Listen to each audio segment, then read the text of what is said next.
I'm 73, and there's a quiet truth I've been carrying around for years that I don't have much time left to ignore.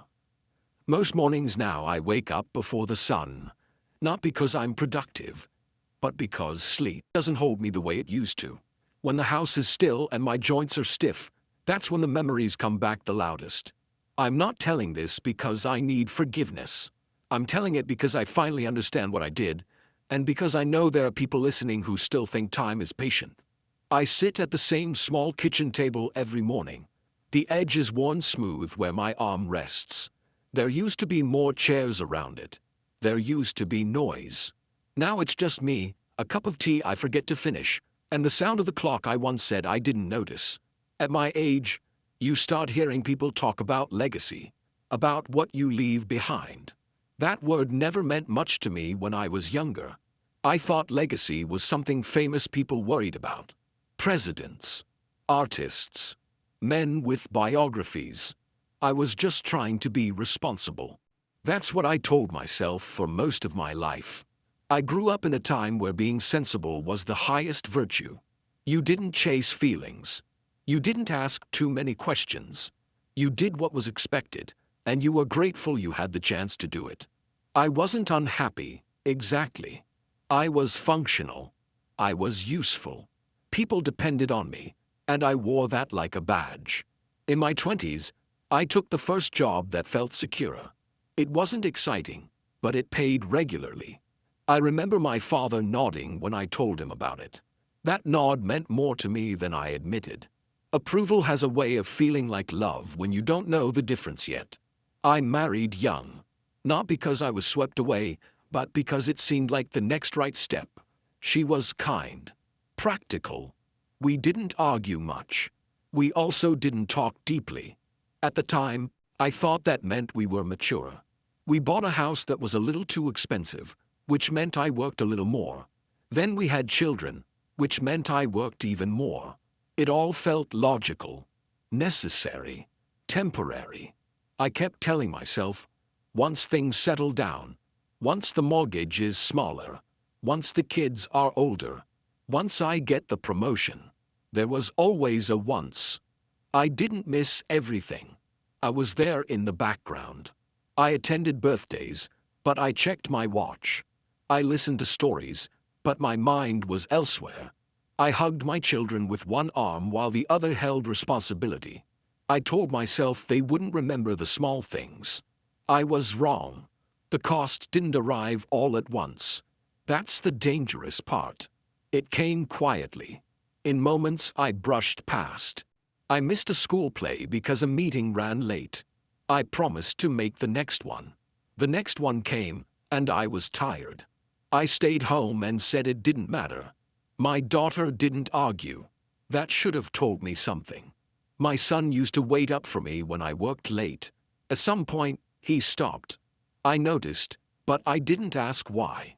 I told myself it was good that he was independent. My wife and I stopped having real conversations. Not fights, just conversations. We talked about groceries, schedules, bills. We were very good at logistics. We were terrible at presence. Years pass faster than you think when you're busy. They fold into each other. You stop noticing seasons. You stop marking time by moments and start marking it by obligations. I was praised at work, respected. I liked that feeling. It felt solid, earned. Unlike feelings at home, which were messy and unpredictable. So I leaned where it was easier. I don't think I ever consciously chose work over my life. I chose relief. I chose certainty. I chose being needed in a way that came with clear rules. When my children grew older, they needed me less. Or maybe they stopped expecting me. I couldn't tell the difference at the time. They moved out, one by one. I remember standing in empty rooms thinking how quiet the house felt. I told myself that was normal, that this was the reward phase. Fewer responsibilities, more freedom. Freedom is a strange thing when you don't know who you are without duty. My wife got sick in our late 50s. Not suddenly. Slowly. Doctor visits. medications, adjustments. I took care of her the way I knew how, efficiently. I drove her to appointments. I kept track of pills. I handled the insurance calls. What I didn't do enough was sit. There are moments now I replay. Time she tried to talk to me about how afraid she was. Time she asked questions that didn't have answers. I responded with solutions, with reassurance, with silence when I didn't know what to say. She died on a quiet afternoon, the kind of afternoon that looks exactly like every other one. I remember thinking, absurdly, that I still had emails to answer.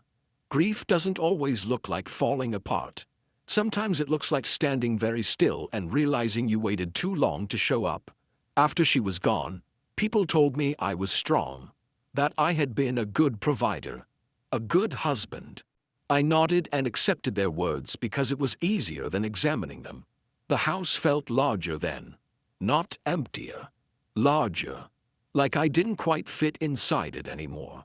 My children called more often at first. Then life pulled them away, the same way it had pulled me. I understood. I told them not to worry about me. I meant it at the time. But understanding doesn't cancel loneliness. Retirement came and went without ceremony. One day I was important. The next day I was optional. I thought I'd feel relief. Instead, I felt unanchored. I had spent decades being efficient, productive, dependable. No one had asked me how I felt in a long time, and I had stopped asking myself. That's when the clarity started to arrive. Not as a dramatic revelation. Just a steady realization that I had lived according to expectations I never questioned. I had lived someone else's life. Not in a tragic way. In a quiet one. I followed rules I didn't write. Timelines I didn't examine. I assumed there would be time later to be fully present, fully honest, fully myself. Later never came. There are things now that cannot be fixed. Conversations that will never happen. Apologies that would arrive too late to matter. Versions of myself that only exist in imagination. I can't go back and sit in those chairs at the table when they were still warm from use. I can't hear my wife's voice the way it sounded before illness softened it. I can't ask my children what they needed when they were still young enough to answer simply. That knowledge sits heavy, but it's also clear. There's no confusion left.